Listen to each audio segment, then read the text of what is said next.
reviens sur la notion d'addition et d'ajout.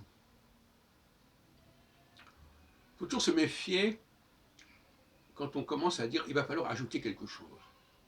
Par exemple en alimentation. Alors oui, ce produit n'a pas un très bon goût, il n'a pas de goût, rajoutons quelque chose. Ça n'est pas possible de faire des choses pareilles. Parce que c'est une forme de tricherie. Même mettre du sel, même mettre une sauce. Alors les sauces, alors, ne parlons pas. Tout ce que nous ajoutons à un produit nous empêche de percevoir la spécificité du produit.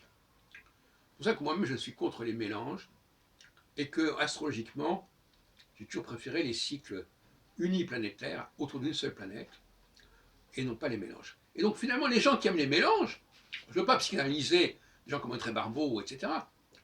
Mais les gens qui disent « Ah oui, me comprenez, il y a ce signe-là, mais il faut rajouter ceci, il faut rajouter cela », à mon avis, ils ont une culture problématique, une mentalité problématique.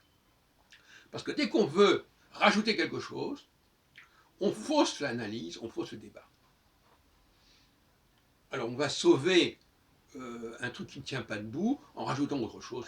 Donc cette culture astrologique du rajout, de la combinatoire, du mélange, je trouve qu'elle est imbuvable. Très clairement. On ne joue pas avec ça. On ne joue pas au niveau de l'alimentation. Il faut voir si le produit seul est valable ou pas.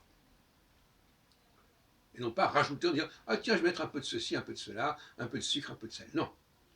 Et deuxièmement, quand on a affaire à des personnes, il vaut mieux s'assurer que ces personnes sont capables de faire des choses sans ajout. Qu'est-ce que c'est un ajout? Ben, l'ajout, par exemple, c'est une partition. Un pianiste qui a besoin d'une partition, il est appareillé, il est ajouté, il est augmenté. Les gens disent, moi je sais faire de la musique, mais attention, j'ai besoin d'une partition. Ben, ce n'est pas des vrais musiciens, je suis désolé de le dire. De la même façon, les gens qui ne peuvent pas fonctionner sans avoir un ordinateur, Internet et un téléphone portable, pour répondre à vos questions, vous n'allez quand même pas les prendre au sérieux. Hein, bon, c'est la même chose. Donc on a une culture de la tricherie, une culture de l'escroquerie intellectuelle, on trompe son monde au niveau alimentaire, au niveau intellectuel, au niveau culturel et au niveau astrologique, effectivement. Le thème natal, avec toute sa complexité, étant quelque chose d'insensé. Tout à l'heure, je faisais l'éloge des astrologues qui travaillent sur les sages planétaires, mais malheureusement, alors qu'ils disent souvent les choses de manière très intelligente, comme notamment celui que je découvre récemment, François Barthomeuve,